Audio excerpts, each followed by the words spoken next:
Hello, hello, bienvenue dans cet épisode de Vie Magique. Aujourd'hui, je voulais te parler de commentaires négatifs, des réseaux sociaux et de tout ça. Et du coup, comment utiliser justement ces commentaires négatifs pour guérir, pour se guérir. Donc, je vais d'abord te présenter mon expérience à moi, puisque c'est une expérience que j'ai expérimentée il n'y a pas si longtemps que ça. Et qui arrive vraiment de temps en temps pour me rééquilibrer justement et me faire prendre conscience de mes croyances limitantes. Donc je m'explique. Sur les réseaux sociaux, principalement sur Instagram, des fois, de temps en temps, je reçois des commentaires un petit peu pas forcément plaisants. Hein. Du type... ça c'était il y a super longtemps. Tu crois vraiment aux anges, c'est du n'importe quoi, bref, un truc du genre. Plus récemment, c'était... je grossis un peu le trait, hein, mais la meuf, elle prend du LSD, elle fait elle fait de la pub à la drogue. Et puis ensuite, il y avait aussi un couple qui s'échangeait en mode... Parce que je parlais de la yoni et de se reconnecter à son sexe. Et en rigolant, du coup, il disait... Il y a une femme qui disait à son mari, donc... n'oublie pas de parler à ton sexe avant d'arriver ce soir. En rigolant. Hein. Et moi, je les ai un petit peu mal pris quand même, ces choses-là, ces commentaires... où clairement, pour moi, on se moquait de moi, on se moquait de ma spiritualité, on n'acceptait pas qui j'étais vraiment. Et au départ en tout cas, avant, comment je réagissais dans ces commentaires, il y a eu une grande évolution et je suis très très fière de moi pour ça. Parce qu'avant, je prenais vraiment tout à cœur. Et là, ces messages, au début, j'ai rigolé. Ensuite, je me suis dit, j'aime pas trop quand même, ils font chier quand même de dire tout ça. Et ensuite, il y avait une phase de, ok, qu'est-ce qu'on essaye de m'apprendre à travers ces messages, à travers ces commentaires-là. Et c'est tout le sujet du podcast d'aujourd'hui, où j'ai envie de justement vous parler de mon process que j'ai fait pour peut-être vous inspirer aussi à voir comment est-ce que des événements négatifs, des commentaires qui sont pas forcément cool, puissent vous aider en fait à trouver ce qui... je cherche là ma feuille. Donc comment ces événements un peu négatifs, ces commentaires négatifs puissent vous aider à vous ramener sur votre chemin, vous ramener sur votre vérité. Parce que justement, c'est important aussi de voir que même dans les choses les plus négatives, si on les a reçues, il y a forcément des choses à travailler. Ça ne veut pas dire que c'est une vérité pour nous, mais ça veut dire juste que peut-être qu'à l'intérieur de nous, il y a encore ces croyances qui ne nous correspondent pas, justement, qui ne sont pas nous, mais qu'on perpétue inconsciemment, en fait. Hein. Donc, sur la petite feuille, j'avais mis quoi ? Je ne réponds pas. Oui. Oui, parce que je m'étais aussi dit que je savais pas trop comment répondre justement aux messages négatifs. Au début, je supprimais les messages, mais il y avait un truc que j'aimais pas trop justement. J'aime pas trop supprimer parce que ma valeur, c'est la liberté. Et je me dis que si je supprime un commentaire, je trahis ma valeur de liberté aussi, en fait. Ou j'interdis finalement à une personne d'exprimer sa vérité qu'elle voit à travers moi, qui est propre à elle, en fait.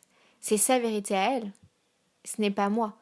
Mais si elle me l'a dit et si ça me touche, en tout cas, ça devient peut-être une zone d'apprentissage pour moi. Et donc ensuite, j'ai demandé tout simplement à mon moi futur, comment est-ce que tu gérerais tout ça ? Comment est-ce que tu gères tes commentaires négatifs ? Et c'est marrant parce que mon moi futur, elle me dit, finalement, j'ai pas tant que ça de commentaires négatifs, Mais en tout cas, quand j'étais à ta place, j'ai pas répondu aux messages, je les ai pas supprimés non plus, mais je réponds d'une façon par post, sur un podcast, un épisode ou quoi, ou une vidéo ou n'importe. J'y réponds en donnant ma vérité, ma sagesse et mon apprentissage grâce à ces commentaires-là. Ou ces commentaires négatifs, finalement, ne m'atteignent pas négativement, mais je m'en sers pour créer du contenu, pour voir les peurs, pour voir ce qui s'en dégage et pour justement aider le collectif à gérer tout ça et m'aider moi aussi surtout. M'aider-moi si ça me touche. Si ça me touche et si ça nous touche finalement quand on est touché par un message, c'est que forcément ça touche une croyance à l'intérieur de nous. Donc déjà la première étape c'est vraiment de regarder en soi pourquoi ça me touche, quelle est la croyance qui a été touchée, est-ce que c'est ma vérité, est-ce que je veux la garder et ensuite la transmuter. Et puis ensuite justement m'en servir comme fuel créatif afin d'en parler et de poser ma vérité, d'affirmer, écoutez, là c'est ma vérité et je sais que ça va pouvoir vous aider aussi parce qu'on traverse la même chose en fait. On traverse tous la même chose, on a tous eu des messages négatifs, des critiques, on est tous sujets en tout cas à recevoir des critiques de la part des autres. Et ces critiques-là, justement, peuvent être sublimes quand on les comprend et quand on regarde que, ah tiens, si ça nous touche, peut-être qu'il y a une petite... il y a peut-être quelque chose à creuser là-dedans.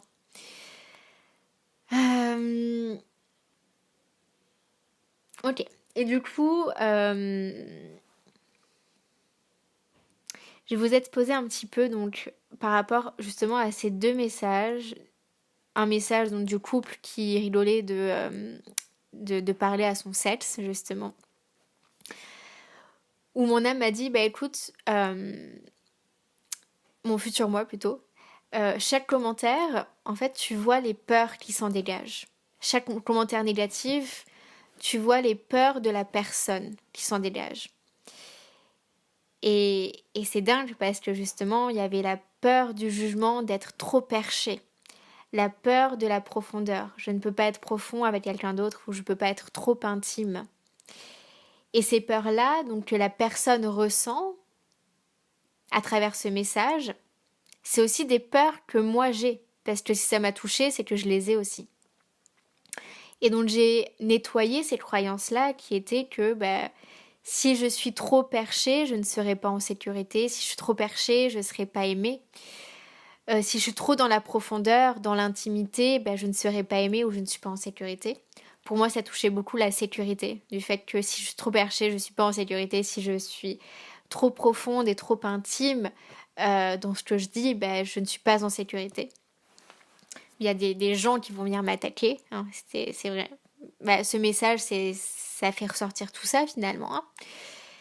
Et en le transmutant, donc en disant... non, si je suis trop perchée, je suis en sécurité et je suis aimée. Et quand je montre ma profondeur, quand je suis intime, quand je me montre dans mon intimité, je suis aussi aimée et aussi en sécurité. Et tout va bien en fait. Et c'est là que la sagesse apparaît et qu'on se dit, ah, ok, merci en fait de ce couple, de cette personne qui a envoyé ce message et cette critique.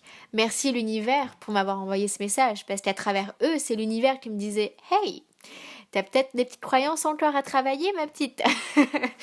Donc, et c'est sublime.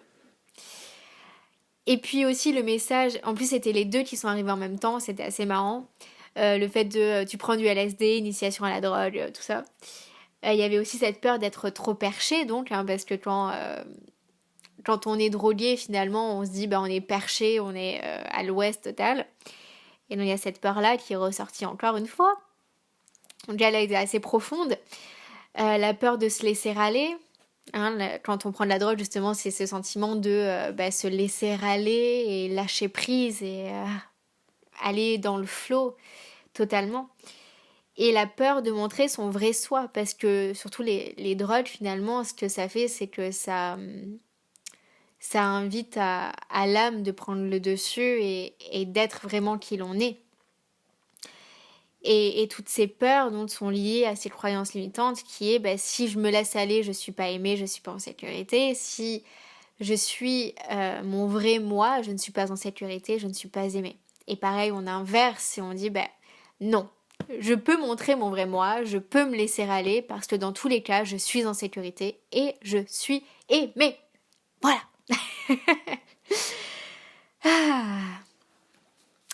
Je pense que je vais m'arrêter là pour ce podcast parce que il y a eu beaucoup de choses et je pense que j'ai dit l'essentiel.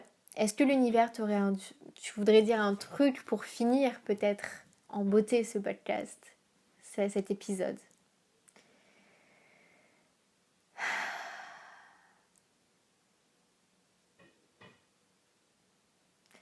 Pas forcément, tout a été dit. Nous allons juste terminer donc par une simple phrase qui est: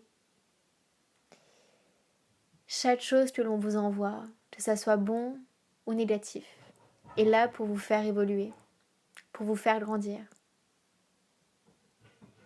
Tout est question de perception, de ressenti. Si vous êtes touché, justement, c'est qu'il y a une leçon à apprendre et qu'il y a une invitation à percevoir ces événements différemment. C'en est ainsi, merci beaucoup. Nous vous souhaitons une très belle journée, une très belle soirée. Et à très vite. Merci univers, merci à toi qui écoute ces podcasts. Merci d'être là. N'hésite pas à partager, n'hésite pas à en parler sur les réseaux. Et je te souhaite en tout cas moi aussi une très belle journée, une très belle soirée, même si l'univers l'a déjà dit. Mais c'est pas grave, on se répète. Plein d'amour en tout cas. De toute façon, quand c'est fait avec l'énergie d'amour, il y a vraiment pas de souci et tu peux peut-être aussi ressentir cet amour, cet immense amour que nous t'envoyons là maintenant. J'arrive plus à parler, ça veut dire que on se laisse totalement aller, hein? Let's go. Honorer ces magnifiques erreurs, ces magnifiques... c'est aussi ça en fait, la vie magique, c'est honorer toute la vie en elle-même, toutes ces insécurités, toutes ces peurs, toutes ces erreurs de la vie finalement, c'est ok. Soyons juste nous-mêmes. Je pense que on va finir avec ça vraiment. Soyons juste nous-mêmes. Bonté divine. J'adore bonté divine. Trop bien. Bon, merci et à très vite. Bye.